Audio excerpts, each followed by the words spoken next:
And how'd you sell it? Through my website, and then also just simply through Instagram DMs. So I had a lot of customers that were local.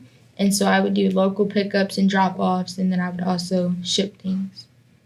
All right. So for people who weren't close enough to get it, or maybe you didn't have time to do that delivery, for those people, you shipped it out. Correct. All right. And did that do pretty good? You made some money? Yes, it did. That's actually how I was able to start Flick Factory. So I took some of the money from that business, some of the profit from that business, and put it into Flick Factory. Right. And you said you had another business already, or another business after that, something like that? Yes. So the business before The Graceful Beauty was Style and Grace. So Style and Grace is how I started The Graceful Beauty, and The Graceful Beauty is how I started Flick Factory. Leveling up. Yes. Okay, that's smart. So, are you looking to buy or sell your home, but not quite sure if now is the right time? Well, contact Morgan & Co. and allow them to help you make that decision.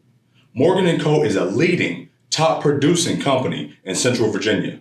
Contact Morgan & Co. today at 804-874-6806 or anytime, day or night, at www.morganandcorealty.com. Now back to the episode. Welcome to the Success Leaves Clues podcast, where I find regular people doing extraordinary and phenomenal things in corporate America and entrepreneurship. I'm your host, Dr. K. Let's find some clues. I have a special guest with me today, Naziah Washington. Hi, y'all. I'm Naziah Washington. I'm also his daughter. Yes, my favorite daughter is my guest for today, and we're going to talk about her and her entrepreneurship and the journey that she's had. So tell us a little bit about yourself. So I'm the owner of Flick Factory. Flick Factory is an interactive selfie museum in Richmond, Virginia. The first interactive selfie museum in Richmond, Virginia. All right. Give it to him. So before you became an entrepreneur, tell me a little bit about your life and how things were. Some people would say a normal teenager, so obviously just doing regular things such as student athlete, really focusing on school. I still focus on school a lot, but now it's a little different with Flick Factory included. I got into entrepreneurship with my parents, so with them owning businesses and me helping along and seeing the background within those businesses, I just got to know all of the ins and outs. All right, so that's good that you had somebody to help kind of set an example, help nurture that for you. Even way back before business, let's not even talk about business. What type of things did you like to do? Oh, so some of my hobbies before business was always hair. So I do hair for mainly protective styles, such as like box braids, knotless braids, soft locks, things of that sort. I also love cheer and track, so I still do those sports now. And I love hanging out with family. It's like one of the main things that I do. All right. So cheerleading, tell me a little bit more about how long have you been cheering? I've been cheering for about, I want to say 6 years now. So I cheered as I was younger, then took a little break. And now I do all-star cheer at Fame All-Stars. And I'm on a level 6 team, which is the highest cheer team that you can be on. Okay. All-star cheer. So I know that's different. What is it like? So all-star cheer is basically where you're competing at a cheer level.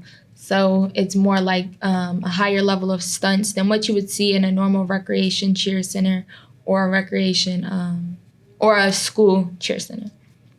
Okay, so you're talking about like traditional cheer for like a football team or a basketball team, that type of cheer. Yes. So when you see me cheering, you'll probably see more things on like a stage. So the DC Capitol, the DC, is it the DC Capitol? For what? You're talking about that one cheer competition? Is that the best? Oh, Nationals. Oh, yeah, Nationals. Nationals. Yeah. Which you did in DC at National Harbor. So we travel a lot, and so we go to places such as Orlando, Florida, DC, Indianapolis. That's an awesome experience. Okay, so a normal cheerleading squad would probably just travel within their city, right? Yeah, just for whatever games within their county. Yeah. But all-star cheer is like you're competing on a higher level against people that may be nationwide. Nationwide. Yeah. even Worlds. Yep. So Worlds is where you see teams from all over the world come in and compete on different levels. From level 1, where you see kids about ages 1 to 2, all the way up to level 6, where you see kids that are about my age, so 16. The oldest person on my team is 25. Okay, so it's not limited to just high school students. No. All right. So besides cheer, what other type of things did you do growing up? So I did track. So track is my main sport as of right now. I run hurdles, and I also run relay races, and then I do the 100 meter. That's a sport that I focus on the most outside of cheer. But other than that, I also do modeling. I tried to venture out on a lot of things. We tried soccer. It wasn't really it. But, you got to try everything, figure out what's for you. Okay. And what modeling did you do? So I did freelance modeling, where I basically modeled within different companies and different agencies to figure out what I liked most. The main thing that I liked was runway modeling, just because I like the more lights, camera, action. All right. And where'd you do that at? It was in Jacksonville, Florida. Jacksonville. Where else did you live besides Jacksonville? Besides Jacksonville, I've lived in South Korea. I've lived in Baltimore. I've lived in Portsmouth, Virginia. I've lived in Norfolk, Virginia. I've lived in a lot of places. Just about anywhere you can name, I've probably lived there or been there. All right. So that's good. What did traveling around like that feel like to you growing up? At such a young age, I don't remember a lot of it, which kind of sucks, but I do remember bits and pieces of it, and the things that I do remember were obviously like highlights within my life. So I'm glad that I remember those things, and it definitely gives me like little snippets of things that I remember, so it makes me want to travel back to those places. So like growing up, I definitely see myself going back to South Korea, because it would just be a different experience since I'm a different age. Okay, so you would see it differently as an adult or even an older teen. Exactly. Right. What do you remember from while you was in South Korea? South Korea, the main thing that stood out to me was McDonald's. McDonald's here and McDonald's there. It's so different. I've never seen. McDonald's is known to be a fast food restaurant, but there it's like a restaurant, like a sit-down restaurant where people go. I've never seen pasta at McDonald's. Like, it's different. Yeah, so they got a lot of different things on their menu. I can remember that from being in Korea. And the McDonald's having, multiple stories, 2-3 story McDonald's and stuff. Oh, another thing I remember is children. Like the way that they travel and the way that they move in South Korea, it's really different. You'll see kids as young as 6 on a train on their own. Like, it's just the knowledge level that they have there is a little different from what we have here. So I would think that their curriculum is a little different. So do you remember why they traveled by themselves? I actually don't. All right. A lot of that is because they do tutoring outside of school. So when they get out of their normal hours for the school day, then they go to tutoring, or they have late night school and things like that. Mm-hmm. So those kids are really dedicated. But from your memory, being that those kids kind of traveled by themselves, and then also your experience with school and kids in America, what was kind of the difference that stood out to you? Definitely the teaching styles, I feel like were different. I feel like back here in America, it's really different the way that they teach and the way that kids interact with each other.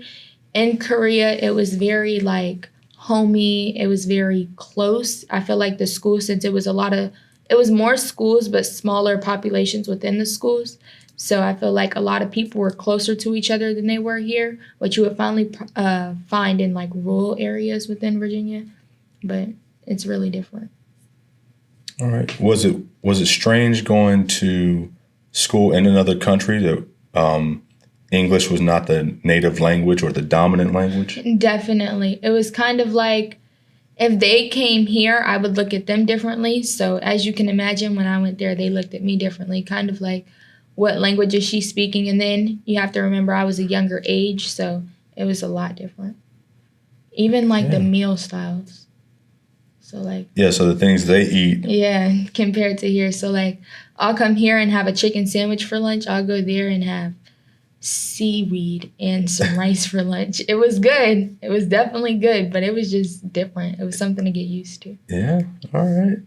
Those experiences are they're different, but it helps you to kind of realize that your way isn't the only way. Yes. Yeah. All right. So you traveled around. You're doing cheer, and even modeling. So out of all the things you do, cheer, modeling, and track, if you had to choose one, which one's your favorite?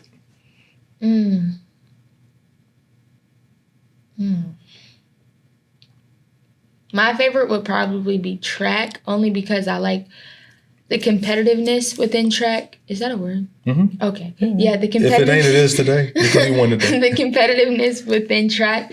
I feel like since you're more individual within track, it just feels like, I don't know, the victory feels different within like cheer because it's a group sport. I mean, track is still, you're still a group, you're still there as a unit and a team, but you're doing races and different field events individually. So you have a different reward at the end. Okay. Did anything that you're doing in sports, whether it be track or cheer or whatnot, did any of that impact you or, have something to motivate you with business too? Would you say any of that? I would say that it was mainly my coaches within those sports. I feel like my coaches helped me learn the leadership role. So I feel like without going in, like say I never did sports, I would have probably never learned how to have that leadership role because I would never have anybody else to, I don't know, lead. So. Yeah, that's right. So at a young age, sports already gives you an opportunity to, like you said, be a part of a team, but then also it gives you drive. It gives you a willingness to want to win, that competitive edge, right? Yeah. And that's something that you really need in business is a strong competitive edge. And then the next thing you need is, like you're saying, is leadership. And so at a young age, you really don't have a chance to, run a company until you're, old enough to maybe get a job. But you could start as young as 4 years old in sports, and you can already start understanding what it's like to be a leader. Yes. And then also like the criticism. So when you're in sports, you get a lot of criticism. And I feel like going into business, you have to be able to take that criticism along with you. Definitely. What type of criticisms have you taken in business? Oh, within business, a lot. Being that I'm a lot younger than the average businesswoman or entrepreneur, it's been a lot of things that I had to learn, such as simply how to stay organized within business. Keeping up with school, sports, and business, it's been hard, but I have a lot of people here to help me realize that there's a lot of ways that you can stay organized within business to where it's not stressful and it doesn't have to be so hard. And I don't even know, just make it smooth and easy. Give me some of your tips on how you make it smooth and easy. What's something that you do? So I have a binder within my store where I keep dividers in. And so that's kind of how I keep everything organized, such as things that, like payroll, how to close, how to open, things of that sort, because you never know. Everybody has their off days, and I can always have a place to look to make sure that I have everything written down. It also gives me a visual because everybody learns differently. Absolutely. It's good to have procedures. Procedures keep you on track, and then they help your staff to actually have a guideline and something to follow. Yeah. Because nobody's going to remember everything, right? So if you have it written down, then helps people to have something to look back to reference to, right? Yeah. All right. Outside of your processes, what's something else that helps keep you organized? My momager. Definitely my momager. She's like, I don't know, I feel like she's always going to remind me to make sure that I do everything, whether it's do my homework when I come into the store, whether it's make sure I actually vacuum when I come into the store, like everything from the biggest things to the smallest things, she's going to make sure that I remember to do it. Outside of that, it's my phone. People use their phone on a daily, and I was never the person to use my phone to do anything productive per se. It was always just for like TikTok and social media. But now I actually like use my calendar. I use my notes. I use my reminders. So it helps a lot. All right. And what year is this for you? Are you in school? What year is this for you in school? So it's my senior year. I'm class of 2022. And yeah, it's my 12th grade year. All right. So what are you going to do when you finish school? What's your plans? So my plan is to pursue Flick Factory along with going to a 4-year college. I have been doing some college tours, so I'll be dropping what college I'm going to pretty soon. All right. That's exciting. Can't wait to find out. Yeah. I've toured some of the colleges as well, but I still don't even know what school it's going to be. So you got a lot of good ones that you've, toured, and you got several more that you're going to be touring. Yes. Do you have a plan past college or through college? What does that look like for you? Through college, I would like to, depending on where I go to college and where I settle my life at, I would like to have a Flick Factory there because I do not plan to stay within the state that I'm in now. But definitely pursue Flick Factory and then have more businesses outside of Flick Factory. Okay. So a lot of plans to grow and expand Flick Factory, but let's get to how Flick Factory started. So was Flick Factory your first business? So actually, Flick Factory was my first brick and mortar business, but it was not my first business. My first business started on Instagram, which was a boutique. Well, actually, it was my hair business where I was doing hair. I realized that it was something that I liked to do. I was never really the kid to play with a Barbie or do anything like that, do dress up. I always liked to have a mannequin and a YouTube video. And so that's how I learned how to do hair. And when I realized it was something that I actually liked, I went into doing my family members' hair. And then from there, I went into working to a shop. And so I started working in a shop as an assistant. And then I ended up, my momager again, helped me end up doing hair outside of a shop on my own.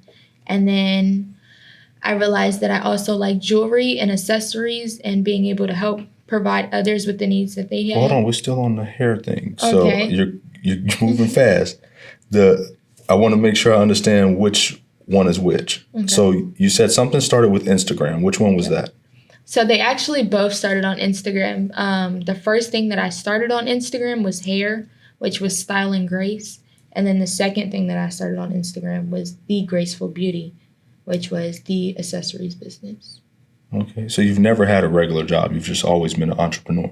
So my first regular job was working at Dairy Queen, which is a little like down the street from my house, which was where most of the teenagers worked. So I was like, yeah, let me go get a job at Dairy Queen. And it was a good experience. I liked it, but it just wasn't ideal for me.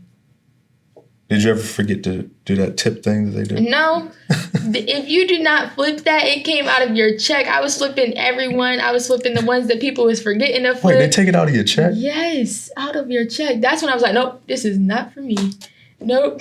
Every time I go to Dairy Queen, I just be waiting on somebody to forget to do that. I've seen it. I've seen a lot of people. But I didn't know it came out of their check. Yes. So when you got to give away free ice cream, you have to charge the size of whatever they ordered because you have to remake it. And you can't remake something else for free because you got to use supplies. Makes sense. But I guess as an employee, it probably sounded like something that sucked, right? That's going to come out of your check.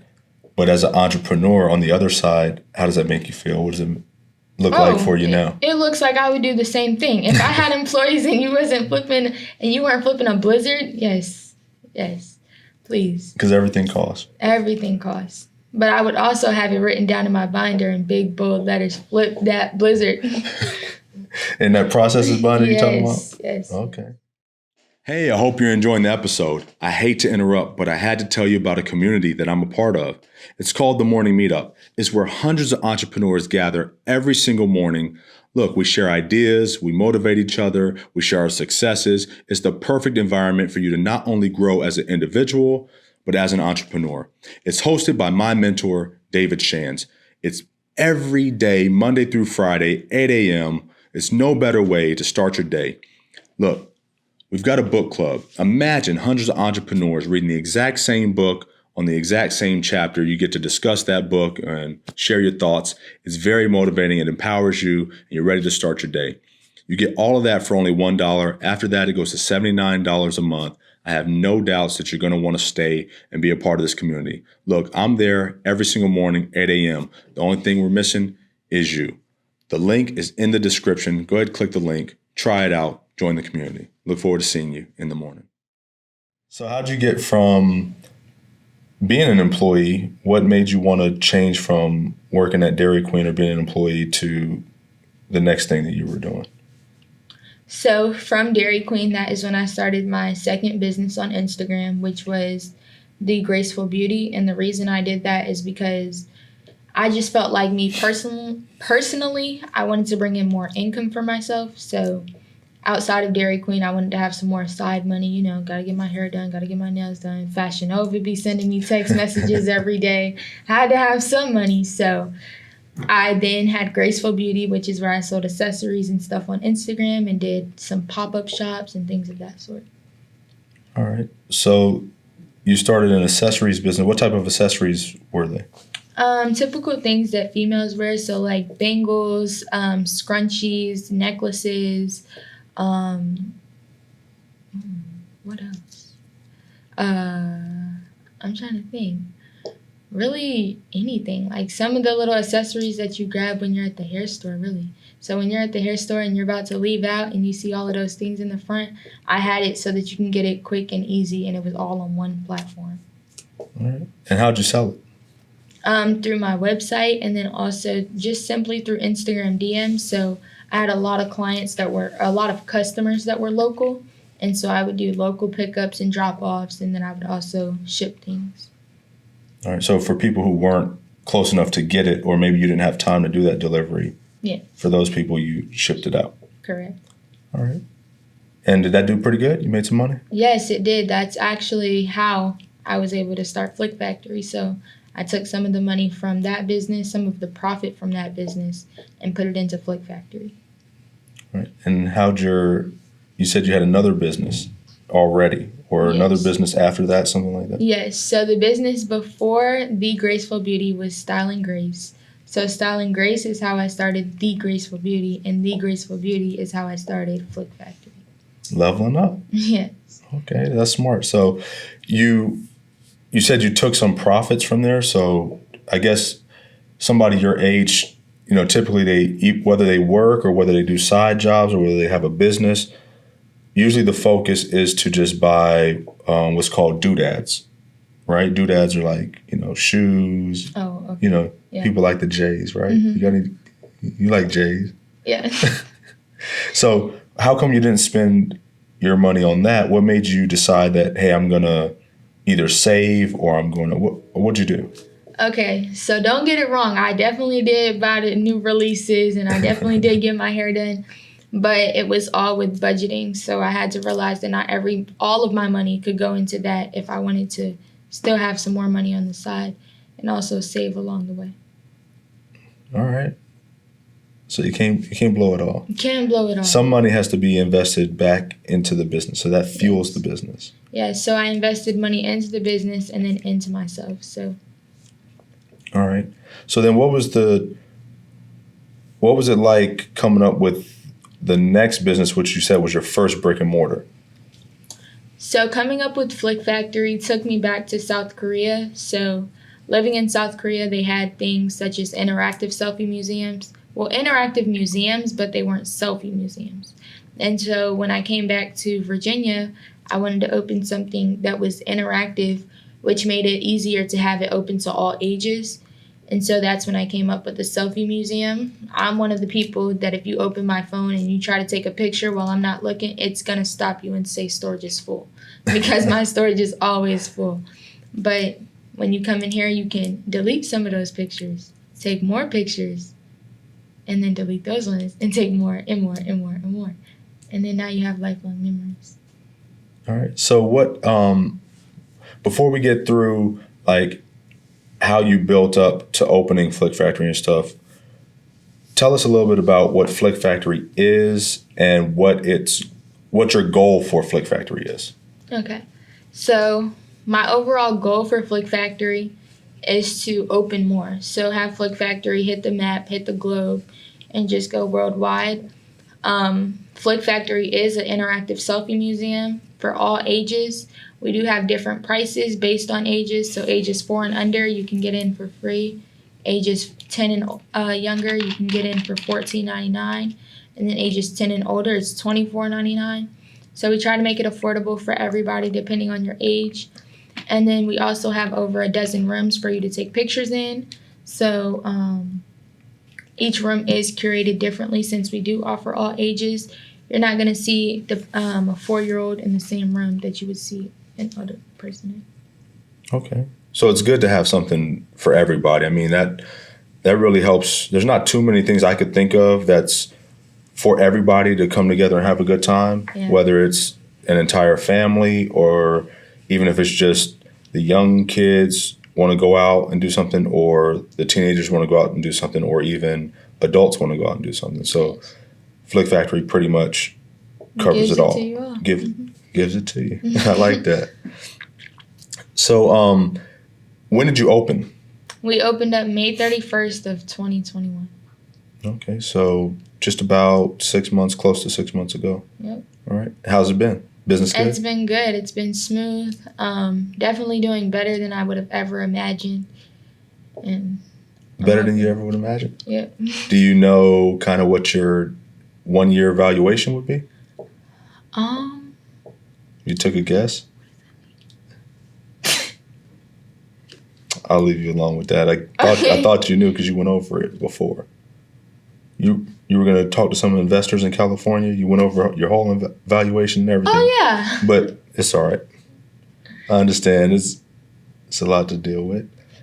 So tell me how you, what was the process like for starting and opening your business? How did you get the support or whatever it is that you needed to even open the business? Okay, so for starting my business, it really started with my parents. So I came to my parents with my idea, and I kept it to myself for a little while before I came to them with it because honestly, I didn't imagine myself doing it. I couldn't imagine myself doing it. Once I came to my parents with it, I had the support that I needed or that I felt like I needed. And from there, I just kept going. So I came up with a business plan. And with the business plan, you just have pricing, space, and things of that sort. Any licenses that you may need to start the business. And then moving forward from there, my mom is a real estate agent, so she helped me find stores to open up my business. Okay. That's got to be a fun experience to go around and look at different commercial spaces and find out which space you like, what location, and everything like that. What do you feel like sold you on the location that you picked?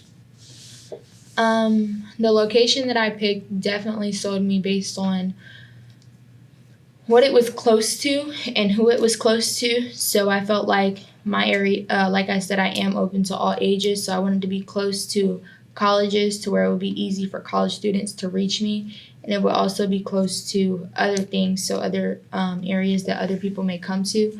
So things such as restaurants, because you have families come to restaurants, which attracts them to your business. Awesome.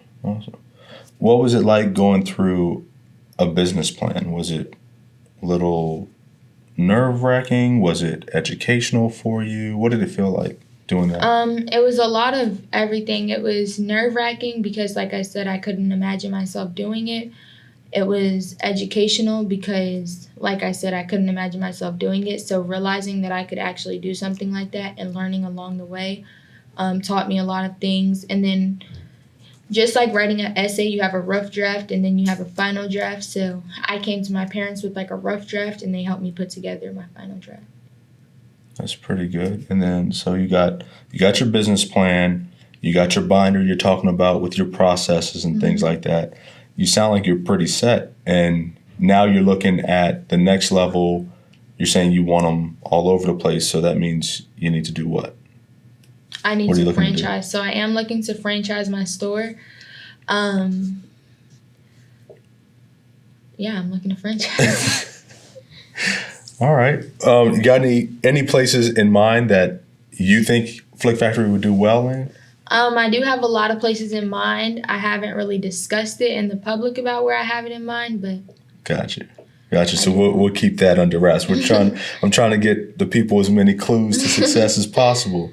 So just for like a quick recap, since we're talking about the clues, right? So what I'm hearing you say is traveling and leaving your local area really helped you out in being successful because if I remember correctly, you were saying it allowed you to see other cultures and how they do things. yeah, really be open-minded and just see things from different perspectives. All right.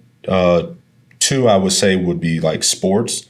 Yeah. You said sports taught you leadership. Sports taught you community and a competitive edge. 3, if I remember all the clues correctly, well, 1 you kept locked up from me. You won't tell us where you want to put your franchises, but 3, you were talking about fueling your business. Yes. So not spending all the profits and proceeds that you receive from your business, but you want to reinvest that into your business or into your next venture. Correct. Right? All right. So we got 3 good ones. Let's see what else I can pull out of you.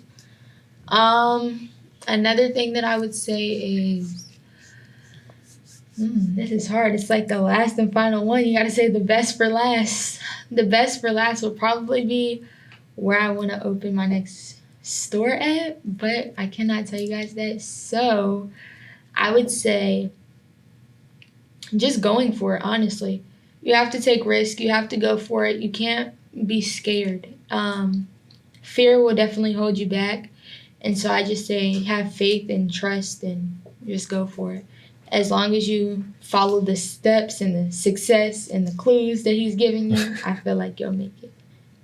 Thank you for that. Thank you. I got a few more questions about Flick Factory, though. Okay. So what type of things do you do at Flick Factory, and what type of things do you offer? Okay, so we offer things like different private events. So you can rent out our space to have birthday parties, corporate events, team bonding events. We recently had a school field trip, things of that sort. We also hold different events based on holidays that may be coming up. So we will be having a Halloween event coming soon. We had a paint and sip, which was partnered with Aaliyah the DJ and who else? Oh yeah, and Chris Jiggets. And then